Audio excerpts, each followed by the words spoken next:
Everyone, I'm a raging papist here once again with Argent Templar. Argent Templar is no stranger to my channel, and I really appreciate his time and ability to come on here and just have a chat with us. Something that's been struck me recently is I did a recent Skype call with Millennial Woes, and in the discussion, demographics and the white race came up because it was in regards to the refugee crisis and all the people flooding into the United States now, or that Obama says he wants to take in here, and he's going to. But I wanted to get Argent Templar's opinion on race and ethnicity in the West and where we should go. We'll talk a little about Black Lives Matter. We'll talk about whatever. You know, it's a pretty loose hangout. Mm-hmm. But you want to got anything you'd like to start off with, or? Sure. What should we cover first? How about let's talk a little bit about Black Lives Matter. Okay. Because something that I'm not really a white nationalist. At least, as I've said before, I don't think white nationalism can look the way it does in Europe for the United States. Because I'm an American. That's obviously what I care about is the United States, and or at least that's my focus. So my counterpoint to Black Lives Matter and to all these to progressivism and SJWs in general is that if Black Lives Matter, then so do white people. You know, what is wrong with white people saying that we deserve a culture and a history, and we have all these things, for God's sake, and yet we're not allowed to be what we are. They constantly put us down. Well, I did a video on this. I think I called it like left-wing white supremacy. Mm-hmm. But there's this belief that only white people have agency, and it's painfully obvious whenever you look at this. Right. And that's kind of where the whole like didn't do nothings come from, because it's this idea that like non-white people are not responsible for anything. Like Right. if you look at like non-white civilizations prior to colonialism, like the Aztecs sacrificed tens of thousands of people. Africa has always had slavery. The Arab slave trade like sold like 30 million people into slavery. You have all these civilizations who do all of this. Right. They have to often either historically revise things or make it up that white people are responsible, because they can't accept that any of these groups would make their bad decisions on their own. Right. Yeah, that's just the progressive mantra of if you're white, if you're a male, if you're a Westerner, you are responsible for all the world's problems. It doesn't even matter what it doesn't matter what really occurred. And the thing is, white people in the West has been sucking this down for so many decades that how many people actually believe this stuff? You know, like I know so many white people. All the progressives that are white, they do believe that. Like how many male feminists think, oh no, I'm a guy, I owe you something as a woman. I need to just let it go because males have historically been bad to females, and I need to let you get away with this. Like, and that's exactly what white people do when it comes to race. Is I feel so guilty for, like, I need to apologize on behalf of whites everywhere, so I'm going to give you reparations, or something to that nature. Right, like I think a lot of it is just historical ignorance. Yeah. Because you're literally just not taught that any other group has ever done anything. Like for me, what actually really changed my opinion of Christianity in Europe in general was when I read about the Ottoman Empire. Mm-hmm. And like what they did, because their society was literally based on slavery. Like their entire army were slaves who they kidnapped, tortured, forcibly converted to Islam, and used as their armed forces. Right. And then they committed like dozens of genocides. And I was like, well, this is worse than anything that the colonial countries have done. So I don't even really. So I was just like, I just kind of felt like I'd been lied to my entire life. And when I kind of like started reading about what goes on in Africa, I'm like, holy shit. Right. Or like in Muslim countries, like they talk about the patriarchy here. Yeah. Does these people ever see Saudi Arabia? Well, and I think they don't they never chastise those nations, right? What a conservative will say to a liberal in that regard is they'll slide something in like, well, why don't you criticize Saudi Arabia for not letting women drive or something like that, and then all of a sudden that'll be it. The progressive won't even say anything, and we'll just kind of stop. Or they'll blame white people. They'll be like, oh, Right. that's because of colonialism. Right, yeah, they don't know anything else. We've lasted them back to the Stone Age or some such bullshit. Like I remember in one of my political science classes I took, they were talking about the decline of Eastern nations as a percent of world GDP, and they're like, with the colonization of China, their share of world GDP declined. Like, but China was never colonized. Right. It was an independent country. Like asked him, he's like, well, it's not exact. I'm like, but you're just like, you literally just made that up. You're just perpetuating bullshit. Yeah, and he was a PhD in history, but of course he was. Yeah. But yeah, no, it's just the whole inherent thing is just, as I said, it's just based on the idea that only white people have responsibility and are responsible for their actions, and no one else is responsible for anything they do. Right. And that's kind of what I think Black Lives Matter is largely about. It would be comical if it wasn't so, like, if it wasn't, well, it still is comical. Like, I remember this one video of, it was like a black guy running at a cop with a metal flagpole. Right. And like the cop barely got out of the way and shot him, and people were like defending it. They're like, well, he had no other choice. Right, yeah. So, but yeah, he had no other choice to pick up a club and attack a police officer. So, yeah. The cop wasn't even trying to arrest him or anything. Yeah. He just like attacked him, and the cop shot him, and they're like, well, they should have tried to restrain them. And they're like, right, well, no, he's acting out. He's engaging in his fight for civil rights. They have to fight the cops. They have no agency. I sometimes wish I had no agency. It would make life a lot easier if you're never responsible for anything. But yeah, no, like Black Lives Matter, it's I don't even know how to describe it. It's so just, I don't even know. I'm trying to think of a way to describe how like just dumb and basic and. Well, it's just so backwards. I mean, these are people that burn down their own towns. Yeah. Like they attack each other. They just lash out at anything that's in front of them. It's disgusting. I think my attempt when I was trying to rationalize this, I think why they burn their own towns is because they see America as white man's land. Okay. So they don't see any connection to it. And I think what Black Lives Matter is ultimately about, and what Ferguson and all these things are about, is they don't want to live under a non-black justice system. And they consider like forms of maintaining society, what we would call societal order, as being a foreign imposition on them. If that makes any sense. Yeah, no, absolutely. I'm just wondering, I almost think you're giving them a bit too much credit, but if that is their line of thinking. No, I'm talking about a very primitive kind of tribal way, because I mean, if you look how African countries are run, right, they just don't really have like working police forces or functional governments.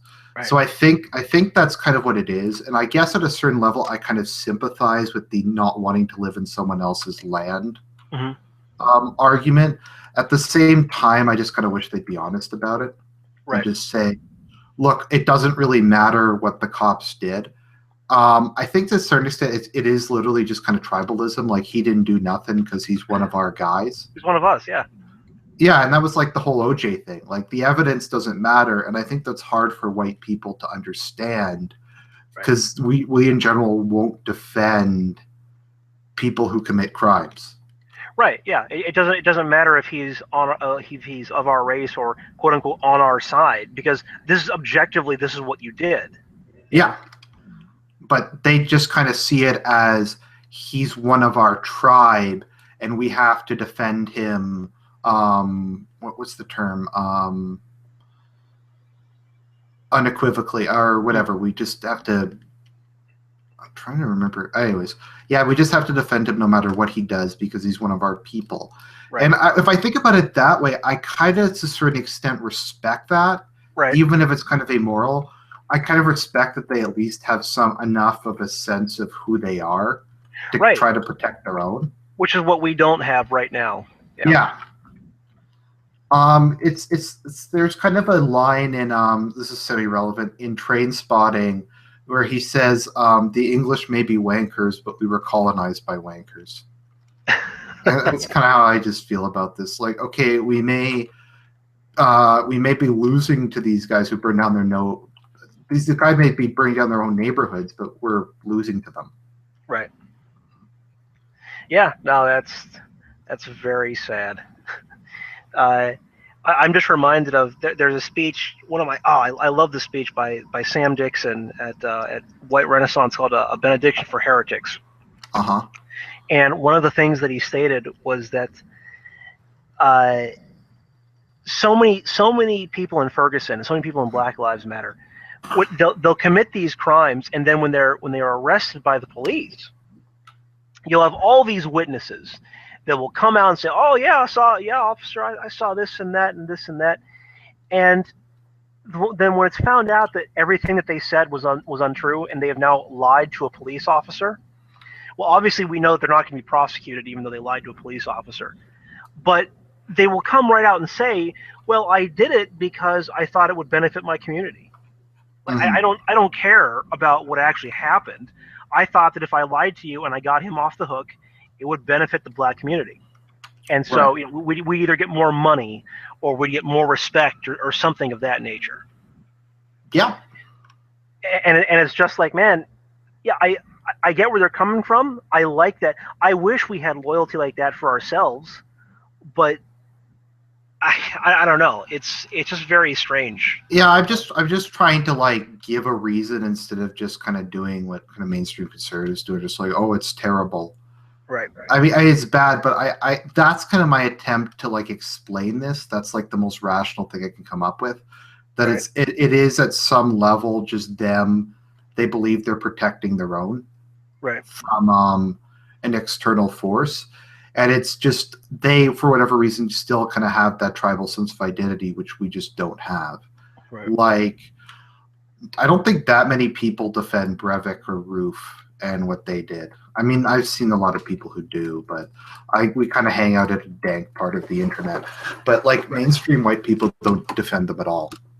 Whereas No. like virtually the entire Black community defended OJ. Oh yeah, and look at who's that big gentle giant. I don't remember his name. The Ferguson dude. Michael Brown. Michael Brown. Yeah, Brown didn't do nothing. Just it's just so amazing when you can watch the footage of him push the clerk around, you watch him charge the officer, you watch him do all these things, and then people have the audacity of saying, "Hands up, don't shoot." And I'm like, Didn't he shoot the cop in the hand or something? he didn't shoot the cop in the hand, but he was trying to stop the cop from using his gun. So he had his hand on the cop's gun. Right. I think the cop did get shot though, if Did I he? remember. Yeah, I think during the struggle he got shot in the hand. There was also another one I saw where the Dindu was shooting at a cop, and the excuse was that he was shooting at the car, Oh, not okay. the cop. Is that what that is? Okay. And it's just like, okay, well, it's just. I guess it's just like just kind of admit it's not about what happened. You're just protecting your community. Like you just view yourself as protecting your community. It Right. really has nothing to do with justice or who did what when. Right. You're just saying I don't want to be prosecuted because I don't want to live under white man's laws. Sure. Well, and that's actually that's an argument that I can get, but the acting out is what the lengths they go to conceal that, maybe because they don't understand it themselves. That's what gets me. Well, no, because if they said that, then it would confuse people. You have to understand these people don't tend to lead their own movement. It's normally white people who lead these guys. Yeah. And they kind of use their own kind of altruistic language to describe how it works. So they kind of adopt that because they at a very basic level understand it works. Hmm. That if they show up and they yell Black Lives Matter and they do this, then they're going to get stuff. Right. So that's kind of how the way I see it. I would almost see it also as if they made that argument that they were doing this for their people, Hmm. the majority of white people would not get it because they just can't fathom seeing things from the prism of race. Mm-hmm. Because it's like, well, what do you mean? Aren't we all either American, or aren't we all, or especially the progressive, aren't we all just people? We're all citizens We of the all bleed world. red. Right, right. We all have DNA. Like a human and a tree, I can't tell them apart. Because they both have DNA. They both have carbon. Well, and that's why you shouldn't be cutting down the trees, You man. shouldn't be cutting down the trees. But no, like literally, it's just such an inane thing to say. It's just like, yeah, like, oh, the trees. But yeah, so I think that's basically Black Lives Matter. I don't know if we have much of it in Canada. Yeah. I just don't follow the news in Canada because it's too depressing. Yeah. Because Justin Trudeau won, and it's I'm sorry about that. Justin Trudeau. He makes Obama look moderate. Now that is a scary thing. Yeah, I don't know anything about this guy, Good. but I've seen a couple of clips, and I'm just like, man, he looks pretty foppish. Not gonna lie. Well, he was a part-time substitute drama teacher. Oh, good lord. And then he he got horrible performance reviews because he just gave like big left-wing lectures to like high school students instead of teaching them anything. Oh, and that qualified him to become the leader of a national political party, and he won a majority government. But that's just Justin Trudeau. It's like that. I'm sorry, but yeah, that is awful. Oh, jeez. But well, why don't we? Here's an argument. Let's transition the conversation a little bit. Sounds good to me. I mean, if you want to talk about if you want to talk about your glorious leader, I feel free. I don't follow it, so yeah. Yeah. But I was just thinking, we're seeing a lot of backlash in the reactosphere that's very pro-white, which is good. That's what we need. Mm-hmm. You know, we should, because my whole argument is we should be taking pride. Take pride in who you are. Take pride in the achievements of your race and of your people and what you did and where you come from. The same way that anyone else does. Mm-hmm. The same way that we teach other people to do, right? Except for us. But I do feel that a lot of our, at least in the United States, I can't speak for Europe. That'd be something to talk about. Is just it's a little bit misguided though, because I feel like we don't know how to do it properly here in the United States. I just feel like so many people are bucking for a fight, you know, like we're getting ready to throw down right now over race and things. But if we do that, I can already tell you it would fail miserably, and when that happens, it would be the death of of white. Yeah. They would, liberals would make sure that it was the death of the white identity purely. And I think that the reason is because that so many white people they are progressive.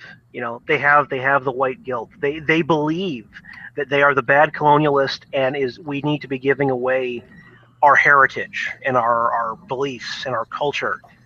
Just surrender, get rid of it because it was just so bad, and they don't know history.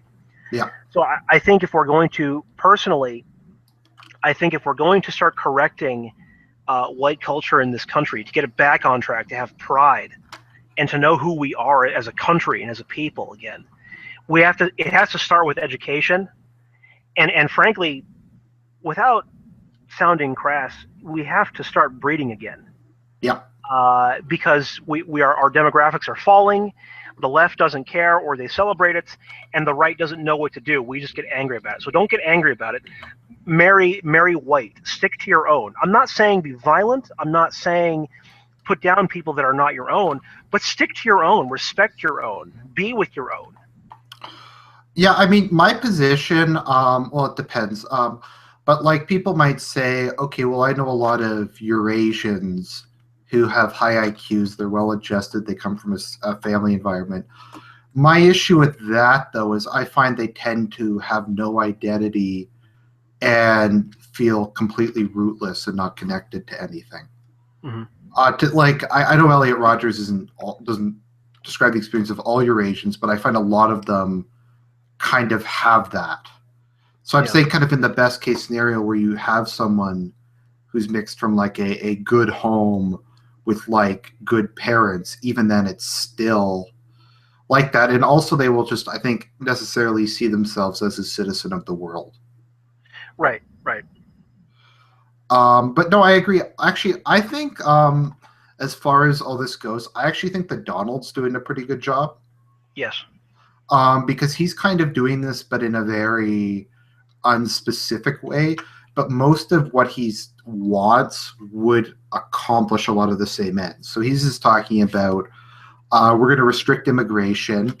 We're going to try and deport as many illegals as possible. Um, Make America Great Again is encouraging people, including, or I suppose especially white people, to feel good about themselves and Right. to be proud about themselves. Because what I like about Make America Great Again is it's positive. Yes. Yes. That's It's true. not like this apocalyptic thing. It's we're America, we kick ass, we're gonna be great again. Um, Feel good about yourself, etc. And I think that's really good as opposed to just kind of being gloomy all the time and talking about how bad things are and just um, so a lot of these people, they'll complain about blacks, they'll complain about Hispanics, they'll complain about Muslims, but they won't really celebrate their own people. It just kind of Right. turns into a who do I hate, what am I against thing. Like I Right. really like the This Is pages on Facebook where they were just publishing all like the nice pictures of buildings and stuff. Right. Because that was like something positive. That was not just kind of another I'm angry, I'm gonna rant about people thing. Well, and yeah, and I think it was called "Celebrate White People." Yeah. Was just pictures of white families together of a dad, a mom, and a couple kids smiling at Mhm. the camera. Yeah. Yeah, and I'm like, that's perfect because that image right there pisses off progressives so hard. You know, how dare you have gender roles? How dare you have normalcy? There is no normalcy, Hmm. and you're trying to put people in a box for your own ends. You know, and Yeah. I can see them using watermelon hands. You know, to make the argument of the box. Just oh, yeah, and I just think we really need to start counteracting this. But you're right. We start counteracting it with positivity and by celebrating our culture and by being firm in our stances. You don't need to be angry and start swinging around. You know. Well, I mean, even if, like, I'm not even really talking about what you believe personally or privately. I'm just saying, in terms of if you want this to go anywhere, if you want to accomplish anything, Mm, you have to start thinking practically. yeah, And I guess maybe that's just my background, which is, I forget, is your background political science too? it is. Yeah, so I kind of have some understanding of how mass movements work and stuff. And the whole we need to be extreme as possible, we need quality not quantity, we need to just do all that. It's just I don't know, I just don't think it's ultimately going to accomplish a whole lot. Right. You isolate the normies because they don't see themselves as part of you. Right, like I find if you talk to a lot of normies and you really like avoid certain trigger words and just kind of get underneath it, a lot of them will say a lot of kind of what would be considered edgy stuff. Right. Like I find multiculturalism is, if you really get down to it, almost universally hated. Right. Um, Right. Because like because rationally everyone wants their own culture. Everyone likes their own culture. like they'll say they like multiculturalism, but if you actually look at what their lifestyle's like, Right. they normally move away from it, or they don't live around it, or they want it for other people but not themselves. And like whenever Muslims like try to ban alcohol or something, people won't admit it, but that kind of stuff really irritates them. Right. And I think those Yeah. things are positive. You know, Hmm. that's that's part of the reactosphere. That's those are the seeds. You know, those are the seeds of the alt right that form within people, and I think we need to be trying to coach that, to water those seeds a bit. Yeah, that's what I meant. It's I think priority one is just to stop the Hitler stuff. Mm. I mean, it's as I've said, the amount of time and effort it would take to rehabilitate Hitler, even if he deserved to be rehabilitated, which I don't think he does, but even if he deserved it, if you think about the amount of effort, the number of people you would have to convince, it's just a massive waste of time and resources. Right. That you could better spend doing something else. And I don't even think it's going to work. I think it's so ingrained in people that he's the worst person in history. Yeah, we lost that debate. We lost that hard. And there's no way to save it. You're right. You can trump out. You can drag out the facts, the statistics of how many people died, of all this. What is fascism? What are the merits of National Socialism? What are all these things? But people will just so automatically recoil from you even trying to do that it's just it's not worth it. And I actually don't even like Hitler. I'm just saying this as a practical thing. I personally think he was a rather bad guy. I find it interesting that like white nationalists idealize the man who killed probably more white people than anyone else in history. Look. Let me just say this. The only thing that Hitler did wrong was caring too much about Germany. That's true. Need that good Lebensraum, we need homes, we need land. We need to invade a bunch of and that's the other thing. I mean, okay, like this is kind of what I always say when I'm arguing with these people. Okay, let's accept that the Jews are not humans and that they're demons pretending to be humans. How does that justify the murder of the disabled people? Because I mean, ultimately, Hitler didn't stand behind Germany because he did stuff like that. Right. Like they literally gassed like people who couldn't take care of themselves. Like, is that really a lot? How many Christians did they kill? Yeah, a lot. A lot. Right. But no, it's I don't get why he has to be the role model. I guess I don't know. I think part of it is sort of the Pole shock value, because I will say that when I first saw Pole, it shocked me. It jarred me that people would talk this way, and that's what kind of drove me to it. It gravitates people to it because you're looking for an answer. You're looking for a solution here, perhaps a final solution. Also, you just want to trigger lefties. Right. That's fun. And it is so fun to do that. But after a while, for myself, I stopped going to Pole because I'm like, okay, there's nothing else that I can accomplish there. I understand now that these things matter. So I don't need to just be constantly, thinking about, well, what did Hitler do that was good, I've never actually been on Pole. Oh yeah. No, I'm part of like a bunch of Facebook groups that post stuff from it, but it just sounded like kind of a shady place from how people described it. Well, I don't know. It's okay. You do get a bunch of different perspectives. There is a lot of good arguing that goes on there against lefties and the white race, and you get a lot of interesting topics that people do debate about. And some of the debating is legitimate, and some of it I think is just there for the fun factor. Some there for the lulz, for people to vent their anger at where society is going. No, I'm not really against Paul. I've never been on, because by the time I kind of got into this stuff, a lot of that had moved to kind of more sophisticated channels like Millennial Woes or stuff like that offsite. I visited Pole actually as part of Gamergate when that started. I just stumbled upon Pole and I was like, this place is amazing. Wasn't 8chan made because of Gamergate? It wasn't made because of Gamergate, but it took off because of Gamergate. Right. So, I was there visiting the Gamergate boards and the video game boards, and then I saw Pole was always either like number 1 or I'm sorry, number 2 or 3 on the board. I was like, well, what is Pole? I've heard it's pretty right wing. And then boom, the first thing is a picture of a bunch of Nazis, saluting, and I was like, holy shit, this is awesome.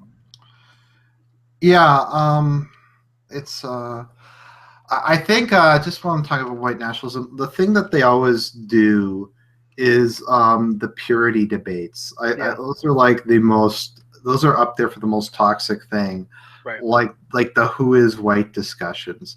So a lot of people are like, oh, the Mediterraneans are mixed with like Africans, or Mm, like the Finns are Mongols.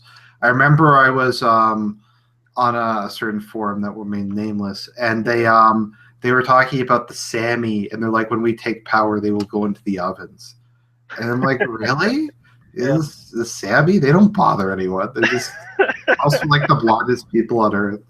right. They're Mongols who have invaded Europe, and I'm just like, okay.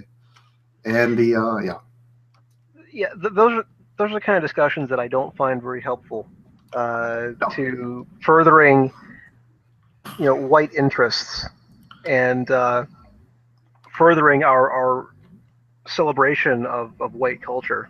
Mhm. Uh, it's just unhelpful because, again, for what? So you want to create a white nation and you want to kill the white people that are there to do so. Mhm. Essentially, is what they're then advocating. Right. And I'm like, maybe that's being too general, but we need to start cutting to brass tacks here. And that's my thing with we need to be more practical and knowledgeable about what we're doing. We need to educate white people first. And then when people start, coming to your side, they when white people remember their history and their heritage and their civilization, for God's sake, Mhm. then you can start saying, okay, we need to have more political authority. Then we need to have our movements. Now we need to start marching. Right. But until then, all this oven talk and the people who should be smashed, and that's all. It's all pretty damn useless, I think. No, I mean it's one thing if you're just like I said, a bunch of guys just kind of like joking, Right. like that's fine. But like in public, I think you have to try to be a bit more responsible. Yeah. And if like just to try and make your points in a non-frightening way. Yeah. Because like maybe that makes me sound like a pansy, but a lot of this stuff does get kind of creepy. Like so a lot of these You're people talk you're a about like cuck. You're a cuck. no, they talk about killing like a lot of these people I don't want to make generalizations because a lot of them do good work, but some of them just you get the impression that they're just kind of like sadists who kind of want a sadists who want a reason to kill people, Mhm. and that's kind of like it. Like I remember on Facebook, Pioneer Little Europe, I stopped following because they said we need to invade Israel and send the Jews to the South Pole.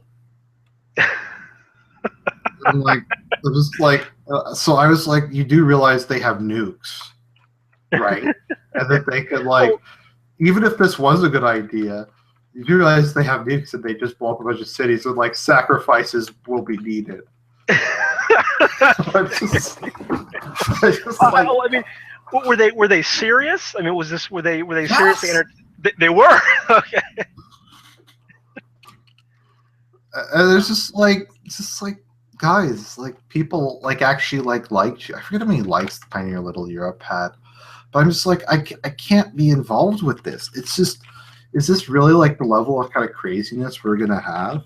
Yeah. It's I think I think what irritates me more than anything else is just the complete lack of touch with reality. Hmm.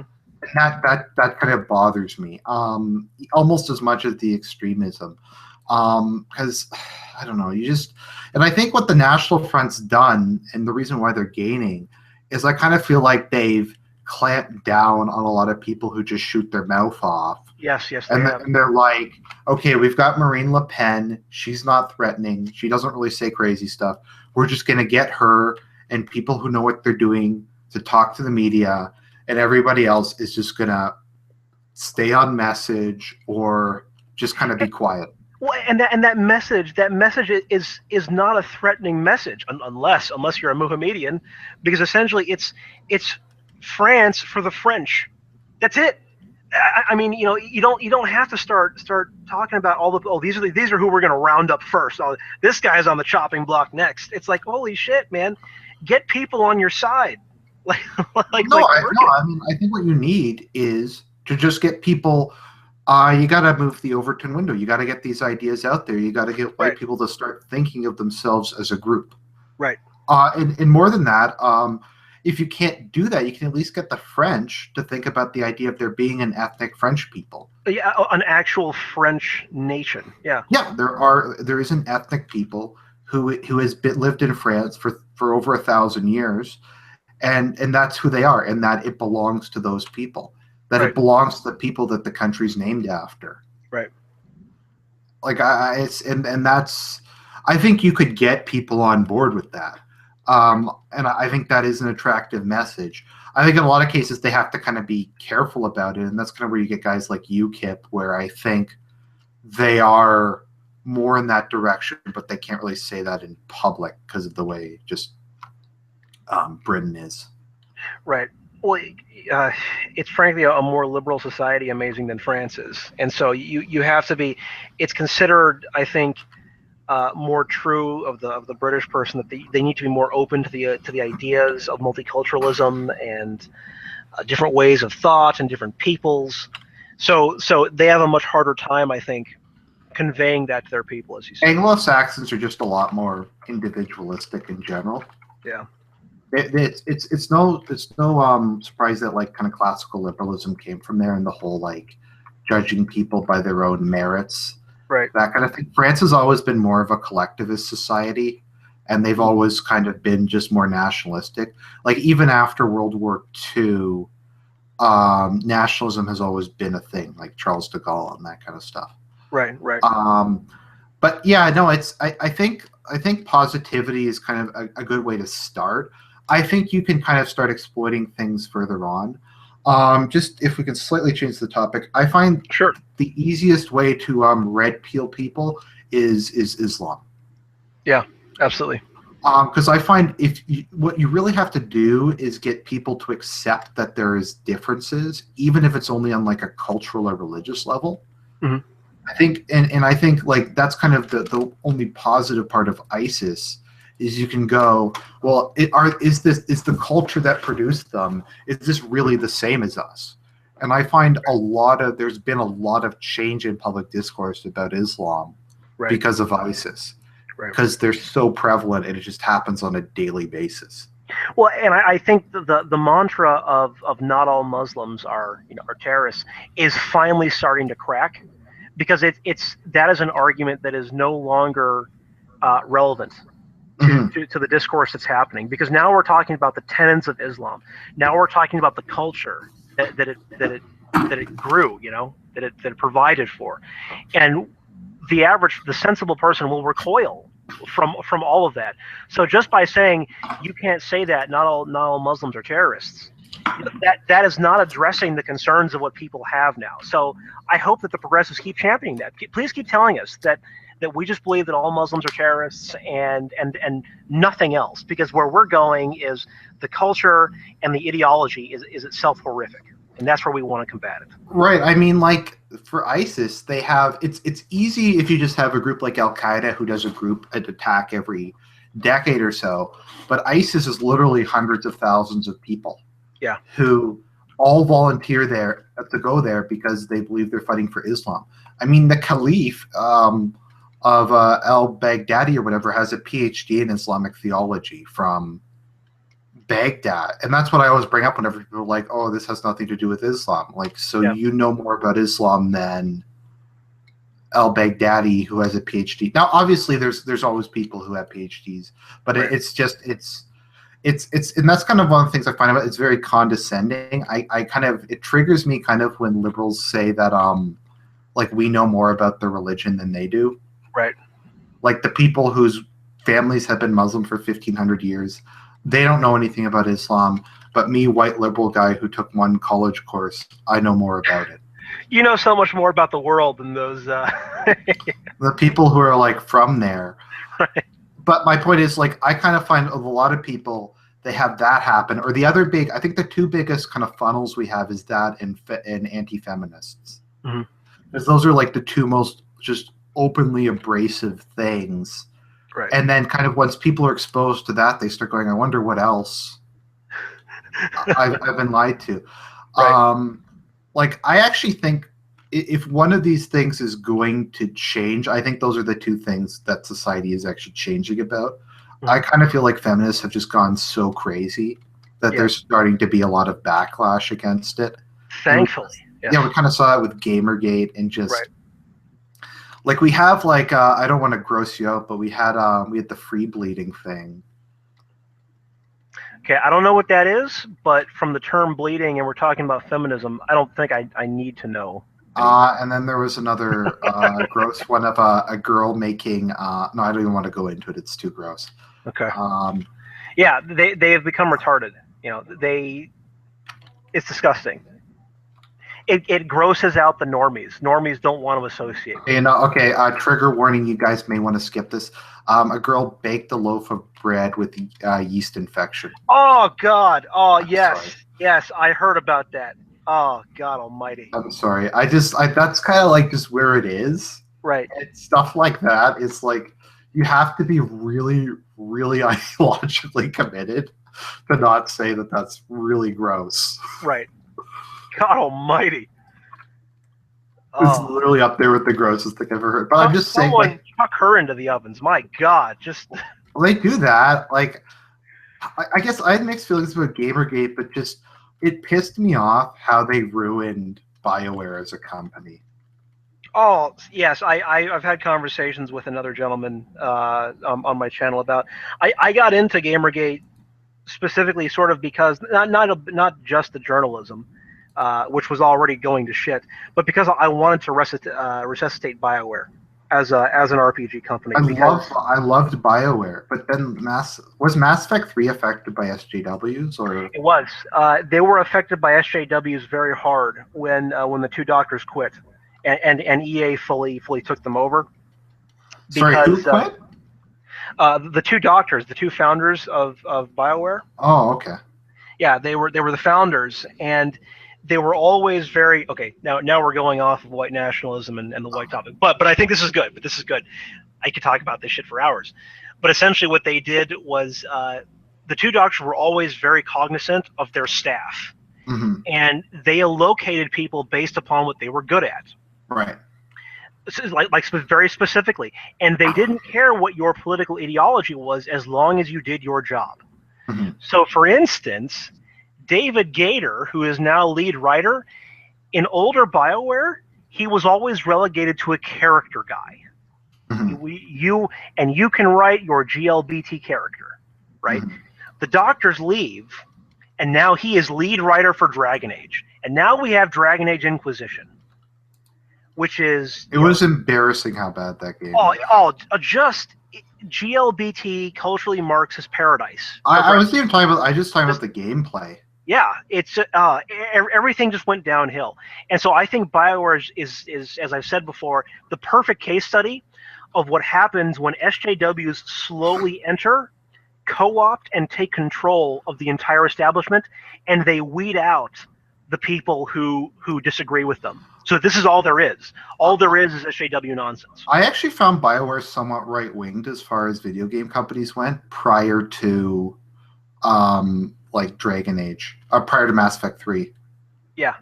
Prior to Mass Effect 3, they were, yeah. Because I found like Dragon Age was like one of the only fair treatments of Catholicism I've ever seen in a video game. Like, sorry, Dragon Age 1, I actually, like, I know they have female priests and stuff, but overall, I wasn't really presented as being an evil thing. No, it was presented as a reverse Catholicism, essentially. Right. What you mean, just because there was women? Right. Well, yeah. From their women, Jesus was a female. The theology that they had was somewhat. They were obviously drawing from Catholicism, and then they said, well, we can't have that, so let's just reverse everything. I guess it just seemed to me like a fairly realistic portrayal of what the medieval church would be like. Yeah. But no, it's just there was that. So was it? Did the guys leave after Mass Effect 2? No, I think one doctor left, or at least he was thinking about leaving right around Mass Effect 3, and then the backlash was essentially so bad to that game that the other doctor left to, which was actually sad because he was actually being groomed by EA to be like another EA exec. Because I think Mass Effect 2 was their best game.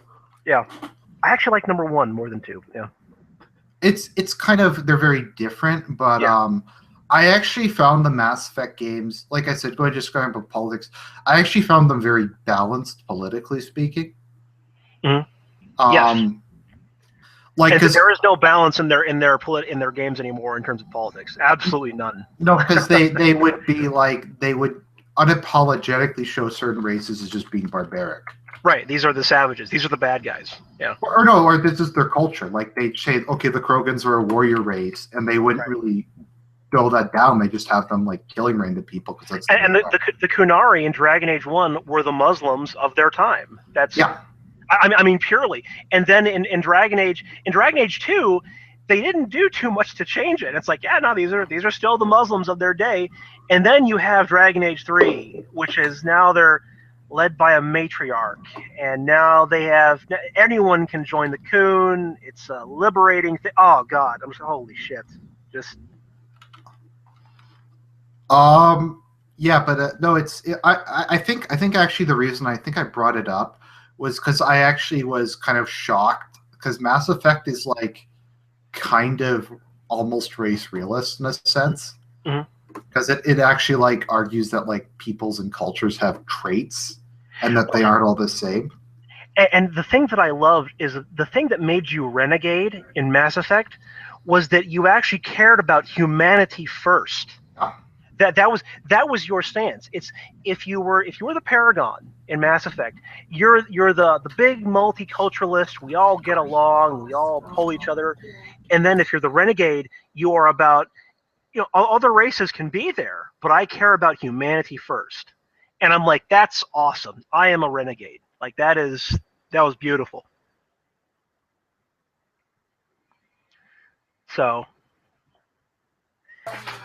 Okay, sorry, my mother was just talking to me. It was good. I found them very balanced, but and I was actually the Mass Effect games kind of made me more right-winged. Because it's and this is kind of pulling things back a bit, but I kind of find, generally speaking, and this is kind of something I try to do on my channel with like my reactionary reviews and stuff, is I think we have to try harder to influence popular culture. Like, it's not just enough to just yell at the internet, and I think that's something Poll has actually done a good job of. But I think it kind of has to go beyond just dank meme, and you gotta you gotta. I know we don't have the resources for like movies necessarily, but I don't know, like write a fanfic with right-wing themes. Yeah, and it doesn't have to be on the nose, but they need to be. We need to get good writers to start weaving in reactionary themes. Like Tutmos was talking about doing a. I hope it's okay if I mention it. No one knows his identity. Tutmos was talking about doing a series on like great heroes of Britain. Like just doing like little bios about like Lord Nelson or Kitchener or something, and just kind of talking about them. I'm like, well, that's a good idea because that's something unobjectionable that teaches people about their history and gives them pride. Right. So, I mean, that's good. Just having things with Christian themes, having things with stuff like that. Right. And positive portrayals of those things. Because it's always the white guy that's bad. It's always the church, this domineering thing that just controls your thoughts. It's just the most asinine bullshit. So let's start. Just produce the culture and be the people that you want to be. So I think we should also maybe, if you want to touch on it, because they do tend to yell a lot. Do you want to touch on neo-paganism, or? We've been going for a while. Okay. But sure. I mean, we could talk about that another time. Okay. I don't know, because as you say, people normally don't get that far in these. Right. So yeah, I'd love to talk about neo-paganism. I think a date in the future would be good, and then we can devote. This video was supposed to be a bit more about white culture, the white race, and how we feel about it with white nationalism and touching on those themes. But certainly, We got a little off topic, but I think we covered a lot of good points. I think we did. Like, keep it positive. Don't just focus on everything being negative. That you have to. I think I have an expression: all things subject to reality, and I think that's just kind of a good guide for these kind of things. Yeah, I think I would agree with that. Mm-hmm. But yeah, if you want to touch on, I could talk about paganism for quite a while. So if you want to do another discussion at some point. Yep, sure, no problem. Yeah, I do enjoy these discussions. It's always nice when it's not just me sitting in front of my computer, talking to myself to make a video. So, Mm-hmm. Well, Argent Templar, thank you very much for coming out, and I'll I was put a link happy to to your be channel. on. Okay. Yeah, I'll put a link to your channel in the description, and we will do this again soon. Okay, talk to you later. Thanks a lot. Thanks, everyone. Bye-bye.